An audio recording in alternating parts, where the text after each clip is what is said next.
Hello everybody, I'm Jerry Seinfeld and welcome to Comedians in Cars Getting Coffee.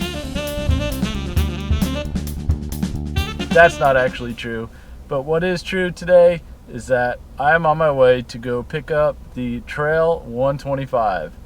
That's right, the new Trail 125 that I pre-ordered back in October or November, something like that. So right now I'm in Brittany's truck and we're going to pick it up. This is a pretty exciting day. Obviously, anytime you get a new thing, car, bike, or whatever the case may be, it's pretty exciting. And it's even more exciting when you've been expecting it to arrive and then it's late, and then you kind of get your hopes down on if it's even going to come in. Then you email your salesman and say, "Hey man, what's going on?"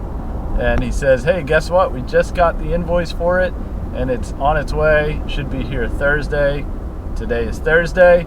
So I had to sit through work all day thinking about the bike being at the dealership. The salesman emailed and he says, "Yep, confirmation, it's here. I see it. The crate is here and it's ready for you."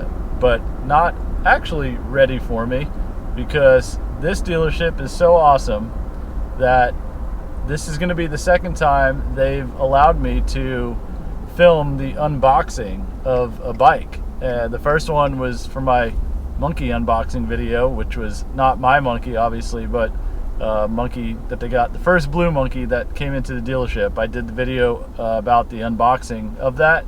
This dealership is cool enough and confident enough that they're going to earn your sale otherwise, that they're okay with me filming this and then showing everybody out there.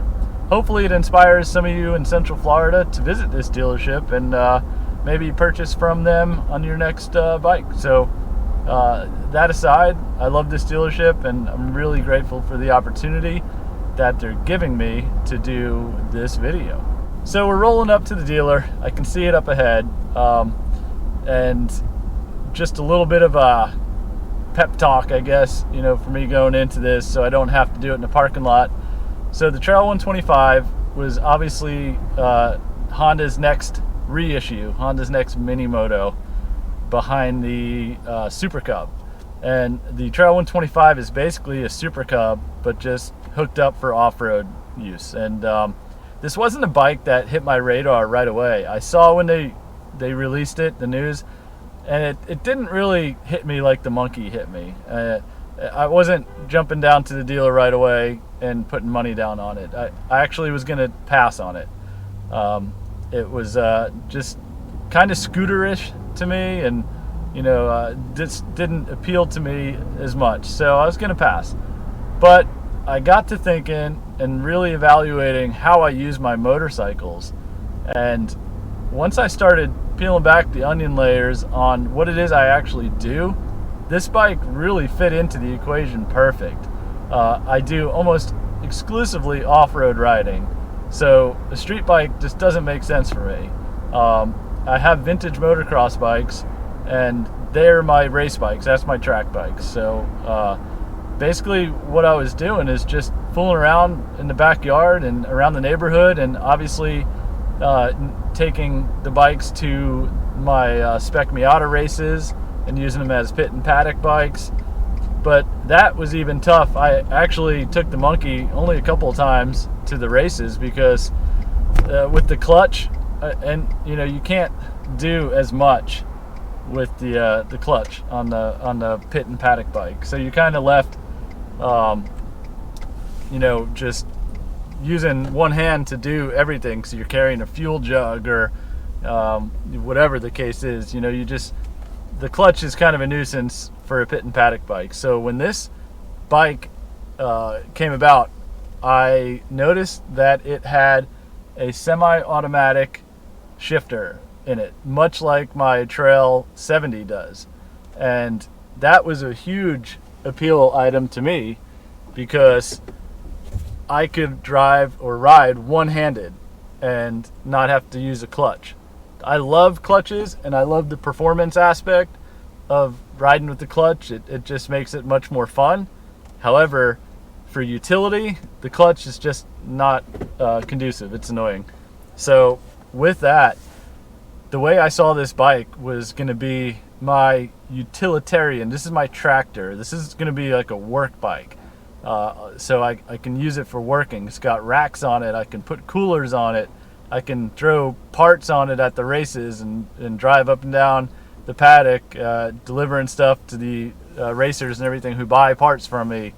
I can throw the kids on the rack and kind of tool around the neighborhood. And that sounds funny because it's like strapping them down, but it's not. They sell like little padded seat things on here. So I take the kids on the bike all the time. So this bike is going to be a lot more useful to me than any of my other bikes are. And that's what finally tipped me over the edge and made me decide to purchase one, was strictly for how much I'm going to be able to use this bike, how useful it's going to be. So although I didn't think it was the sexiest looking bike or even the nicest looking bike, it doesn't appeal to me visually. I kind of think it's ugly, but then when you start digging into what it is and what it can do for you, that's what hit home for me. It was like, okay, this bike can do a lot for me. This bike is gonna be my my I don't know. I like to use the word Jeep because Jeeps are kind of ugly. They're not like super sexy, but they're cool in their own way because they're rugged. You can do anything with them, and that's how I feel this bike's going to be for me. It's going to be my do anything bike. So that's the challenge. So what I'm expecting out of this bike is for it to become the most useful bike in my fleet, both for utility, for working, just running errands and working around the house, around the race and pit paddock. Also for having a little bit of fun with too, and by a little bit I mean a lot, because I'm going to take this bike through some nasty stuff, and it's probably going to become my de facto trail bike because it's got the bigger wheels than the Monkey and the Grom, so it'll go over the trails and the rough stuff better. It's going to be geared better for it, and I just think it's going to be a little bit more rugged, and I'm not going to be afraid to just put it through hell and back. So that's the challenge for me with this bike. And I'm thinking that it's going to fit in pretty nice with what I have going on at home. And it might cause me to sell the Grom, because really the Grom is like my throw around bike right now. So we'll see what happens. Anyways, we're here at the dealer. We're going to go in, going to shoot some video, going to do some unboxing, and after that I'll revisit you here in the truck. We'll talk about the experience. We'll get home, and then we'll film all the stuff going on with me taking the bike out and checking it over.